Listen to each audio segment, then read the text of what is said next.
Your first Pokemon game will be one of your favorites. Your first Final Fantasy game will be your favorite. The power of nostalgia is deep.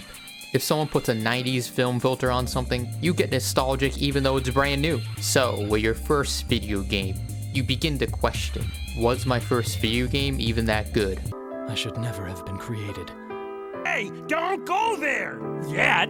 So, I decided to go back on the 3 PS2 classics I played, and I come back to report that these games are good!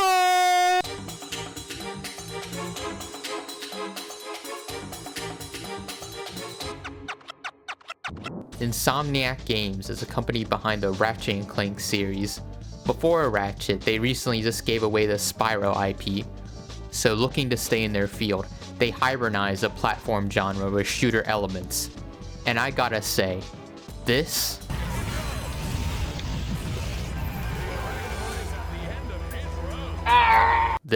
was a good idea. The first game, a little bit dated, but a bop nevertheless. Out of the trio, this one is mostly centered around platforming, but has puzzles, sometimes revolved around how you use your weapons. Like there's this guy at the fence you can't shoot through, but you can kill him by using the taunter. Genius. It has this great retro aesthetic, from the UI to the weapon design. All the weapons look like they've been haphazardly bolted together. And the enemy variety is great. Every planet has at least one unique enemy you haven't seen before. And the soundtrack. This shit is funky. Elements of rap, 90s jungle jam, orchestra, and jazz are mixed together in the soundtrack. All these factors combined give every planet its own identity. You go to this planet called Blackwater City. That orchestra hits, giving a daunting feeling. But then, the drums come in.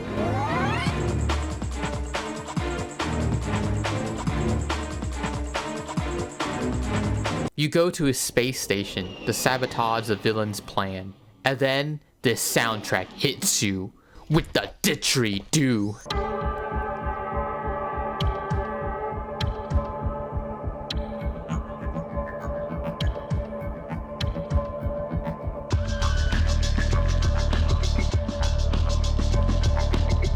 You can be killing sand trucks and be jamming out to this shit.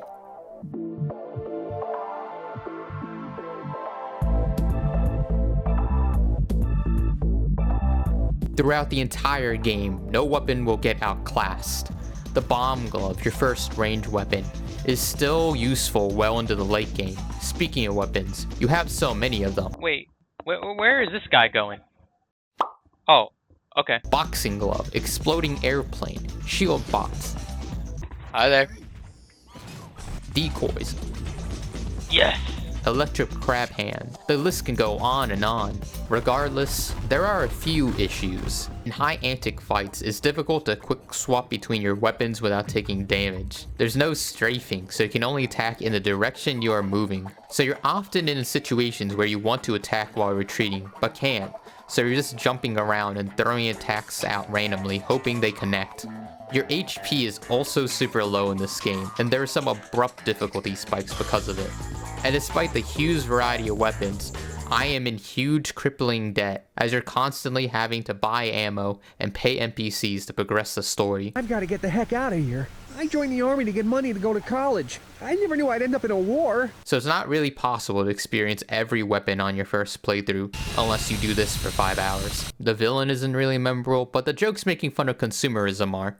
Hello, citizens of... The two of you make me sick.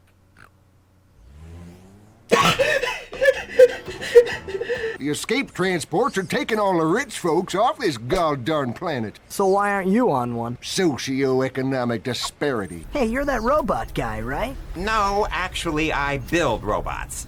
I myself am not a robot guy, per se. Nerd. I like him. 8 out of 10, an enjoyable game. Cut! And if you don't like it, you can take your whiny, sniveling, snot-nosed populations, form a line behind me, and kiss my... We're still on?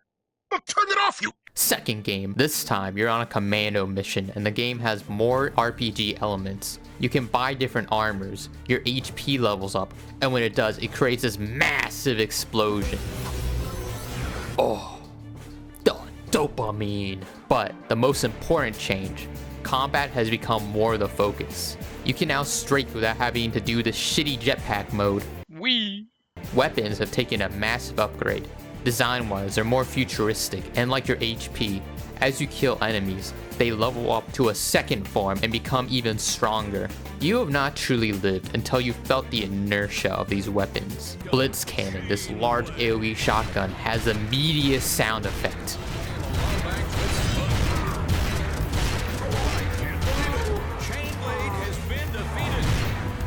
Gravity bomb, just...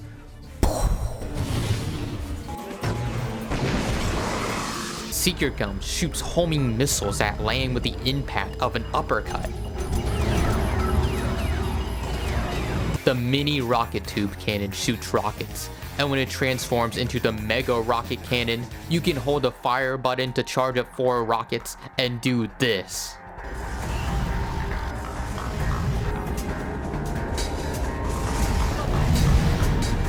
You're probably wondering, how could it get any better than this?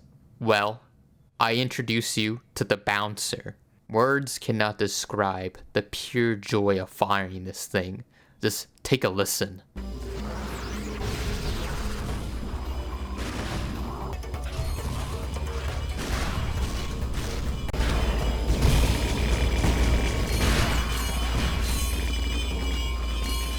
Just, what a beauty. Level design, planets, environments are much grander. You can really tell the developers are getting a hang of this. You go to this strip mall and the thugs are posing as mannequins. Sometimes if you kill this guy, his gun goes off while he's falling. Such a great attention to detail. Bye. Bye. Bye. Bye. And that music still slaps. Second level, you go to this moon base to destroy some satellites, and this place.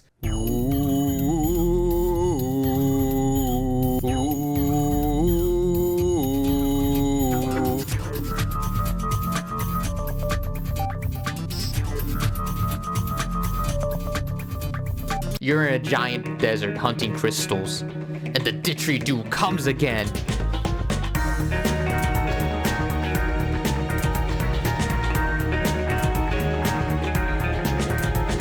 Commando mission, that's the name of the title. Gotta make your way through a stronghold of thugs in a silver city. One of the hardest levels in the game. You're probably gonna die a couple of times, but you don't mind because this plays.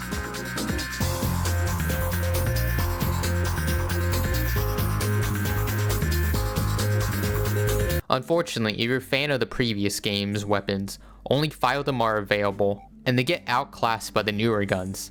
In fact, most of their early guns will get outclassed by later ones as enemies gain more health and armor. However, this isn't an issue now, as this game has 2 arenas, space battles, and Mario Kart where you can earn tons of money. Flaws, the lava gun goes from this to this. Not good. The bosses in this game are really doo-doo. Back up! I need backup! You fight this guy for like fucking ever.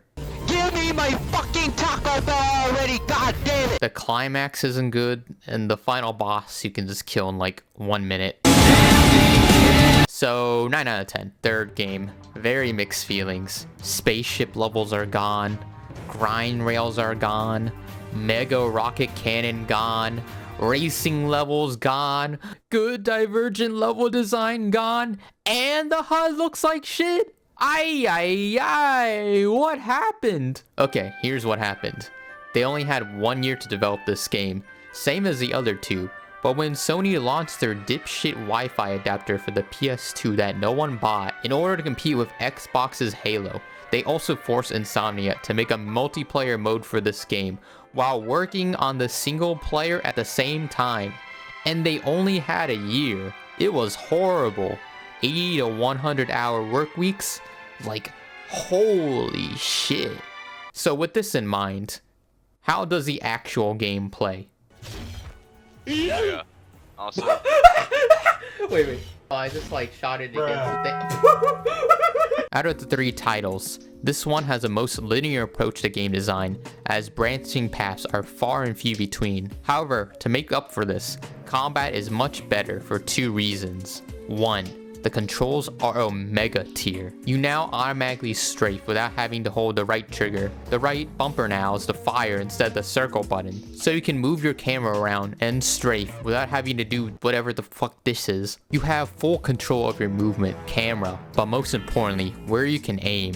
The previous 2 games, your shots couldn't travel any higher without jumping or going into first person mode, which made you stand still. But now, you can fire anywhere. Second, the guns are mechanically better from the last game. For example, the throwing star from 2 is a fun weapon, but you have to stand still while using it. But in 3, you got this buzzsaw launcher, which allows you to shoot ricocheting shots while moving and jumping. On top of this, the upgrade system is beast mode now. Instead of going from level 1 to 2, guns now go from level 1 to 5. The shotgun at level 2 has its charge attack, and at level 5, the charge attack becomes default, and you can hold it to consume 10 ammo and just boom.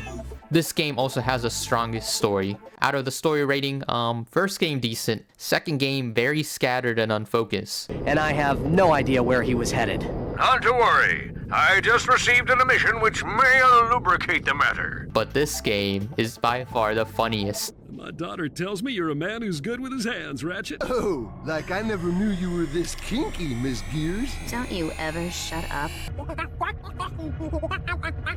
I thought we agreed to put that jungle business behind us. It was mating season. How could I have known she was your sister? And has the best villain, Dr. Nefarious. He's overused nowadays, but in this era, this was peak villainy. If it was a Captain Quark or something.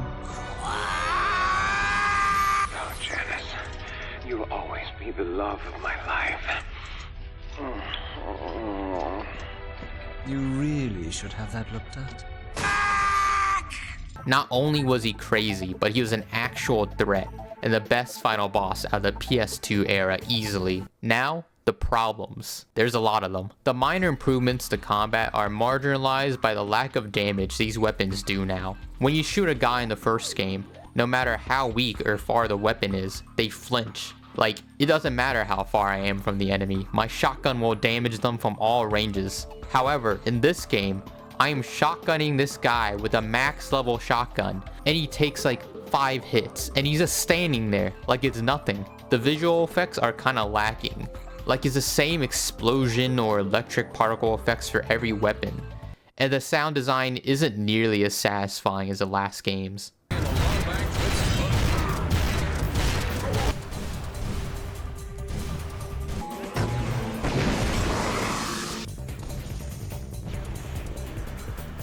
The level design has taken a fat shit. Dude, they're like not getting hit. They're not taking damage. Yeah, they're not taking damage. It feels like this game has a lot of filler content, and not even the fun kind. Okay. Like cancer. No. How are you dodging? How? The crystal hunts from the second game were in these large open areas that had good landmarks. In this game, you have one treasure hunt in this annoying ass sewer, and even with the map, I don't know where I'm going. What the fuck? A lot of the maps and planets are just, go to this planet, do 4 missions where you just stand here and fight dudes for 10 minutes. The enemy variety is lacking. I get it's a whole war waged by an alien species, but it can't just be them. Don't worry, bro. You got this. Come on. And I'm getting bored. The first game had a similar plot of a whole alien species committing war crimes, but at least they had variations with completely different attack patterns. Look, I know I've been pretty negative about the third game, but to be honest, it still slaps, and it finishes a PS2 trilogy on a high note. Warning, reactor detonation in 60 seconds. Lawrence, engage the teleporter. Would you care to specify a destination, sir? Who cares? Just get us out of here. Time's up. What? That wasn't even close to 60 seconds! Bye-bye. 8 out of 10. You know, Releases for this series are far and few between nowadays, as Insomniac are working on larger IPs like Spider-Man. Pretty much just Spider-Man. And a lot of the new Ratchet titles stray far away from the OG's roots, opting to tell more generic, grandiose stories, and losing the edge and satirical humor of the past. Like in Rift Apart, arguably the best post-PS2 game in the series, it talks about friendship. Hey, I'm sorry for what I said before. You're my friend. Boring! The graphics have gotten good, but the character design direction is just no. Like, it looks like they're trying to make Ratchet a mascot instead of an actual guy. Like, look at this! Tell me, which one would you rather go for? I understand that this series is known for its graphical advancements and fidelity, but to be honest, there's something so charming about the art style of the originals compared to the oversaturation and bloom of the PS3 games. Honestly, if you just improved the textures a bit and left the series in this art style, it would work pretty well today. Replaying the trilogy was an absolute blast. Please, if you have a PS2 or 3, or a beefy enough computer to handle an emulator, I highly recommend giving these games a shot. There has been no other series that has combined elements of platforming, shooting, satire, and music so seamlessly like the Ratchet and Clank trilogy on the PS2.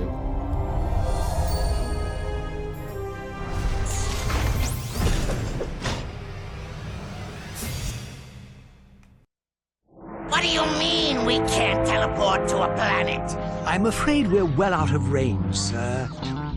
Perhaps if you had bothered to specify a destination... When will we be in range?